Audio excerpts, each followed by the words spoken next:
আমরা আজকে আমাদের দ্বিতীয় শ্রেণী গণিত আমাদের নতুন যে কারিগুলো আমরা ধারাবাহিকভাবে যে সমস্যাগুলো সমাধান করছি, আজকে আমরা 70 পৃষ্ঠার সমস্যাগুলো পর্যায়ক্রমে সমাধান করবো ইনশাআল্লাহ।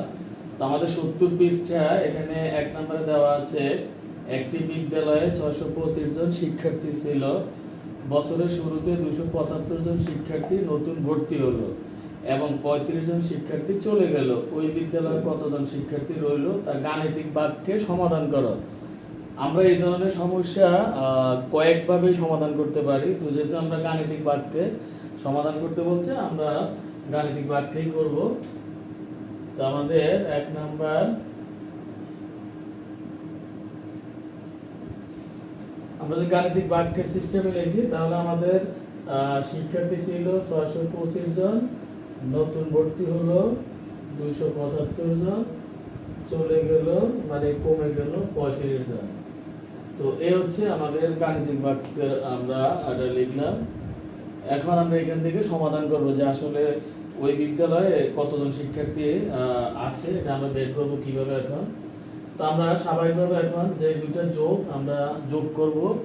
এখন 5 5 5 10 এর 0, হাতে থেকে 1, 7 এর 1 8, 8 আর 2 হচ্ছে 8, 9 10, 10 এর 0, হাতে থেকে 1, 2 আর 1 3, 6 আর 3 7 8 9, আমরা এটা পেলাম 900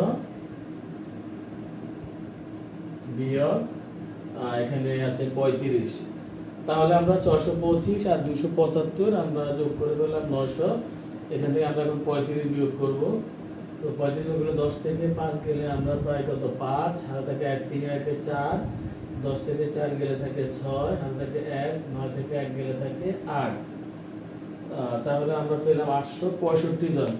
অর্থাৎ বিদ্যালয়ের শিক্ষার্থী ছিল 625 জন, নতুন ভর্তি হলো 275 জন।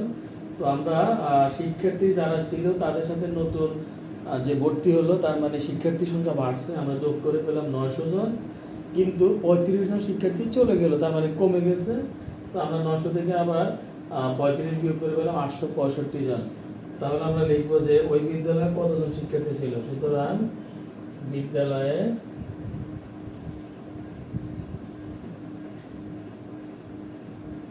শিক্ষার্থী ছিল 865 জন। এভাবে আমরা সহজে করে ফেলবো। আশা করি আপনারা বুঝতে পারছেন। এবার আমরা দেখবো যে 2 নাম্বার, এখানে বলছে জুমার 250 টাকা আছে এবং বাবা তাকে আরো 150 টাকা দিলেন। জুমা 230 টাকা দিয়ে একটি বই কিনলো, তার কাছে আর কত টাকা রইল। এটা আমরা সবগুলো এখানে গাণিতিক বাক্যের মাধ্যমে করার চেষ্টা করব। আমাদের 2 নাম্বার যদি আমরা লিখি, জুমার কাছে আছে 250 টাকা, তার বাবা তাকে আরো 150 টাকা দিলেন। অর্থাৎ তার টাকার পরিমাণ বাড়ছে। আর কখন বাড়ে, তাহলে আমরা অবশ্যই যোগ করলে এটা বাড়বে।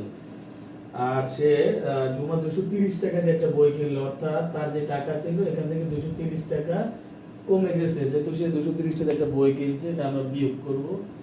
এখন আমরা এটা যদি সমাধান করি, আমরা আগে যে যোগগুলো করি, 0 আর 0 যোগ করলে 0, 5 আর 5 যোগ করলে 10 এর 0 লিখবো আমরা এখানে। হাতে থেকে 1, 1 1 2, 2 2 হচ্ছে 4 বিয়োগ 230। তাহলে আমরা জুমার কাছে 250 টাকা ছিল, তার বাবা তাকে 150 টাকা দিছে, অর্থাৎ তার এখন টাকা হলো 400 টাকা।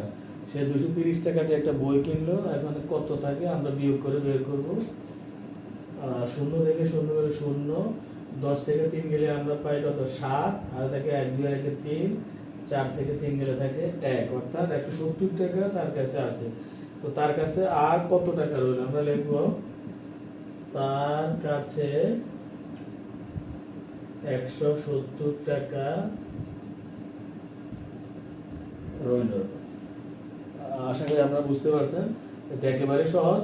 জুমার কাছে 250 টাকা, তার বাবা তাকে আর 150 টাকা দিলেন। তো আমরা এই দুটো করছি যোগ, এটা পেলাম আমরা 400 টাকা।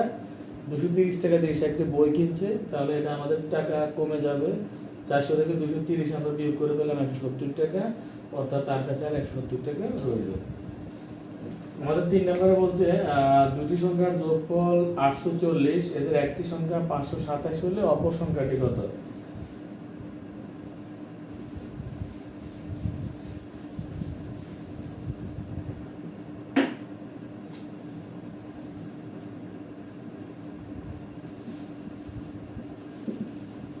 এটাও আমরা গাণিতিক বাক্যের মাধ্যমে করতে পারি। আর এটা যদি আমরা এইভাবে লিখি যে দুটি সংখ্যার যোগফল, দেওয়া আছে 840, বলছে একটি সংখ্যা 527, একটি সংখ্যা 527। এখন অপসংখ্যা বের করা মানে দুটো সংখ্যা যোগ করলে হয় 840। তো যদি একটি সংখ্যা 527 হয় তাহলে অপসংখ্যাটি বের করতে হলে আমরা যোগফল থেকে ওই সংখ্যাটি বিয়োগ করলে যে মান পাবো এটা হচ্ছে অপসংখ্যা। তাহলে আমরা এটা কি করবো? বিয়োগ। আমরা বিয়োগ করলে পরিমাণ লিখবো অপসংখ্যাটি সমান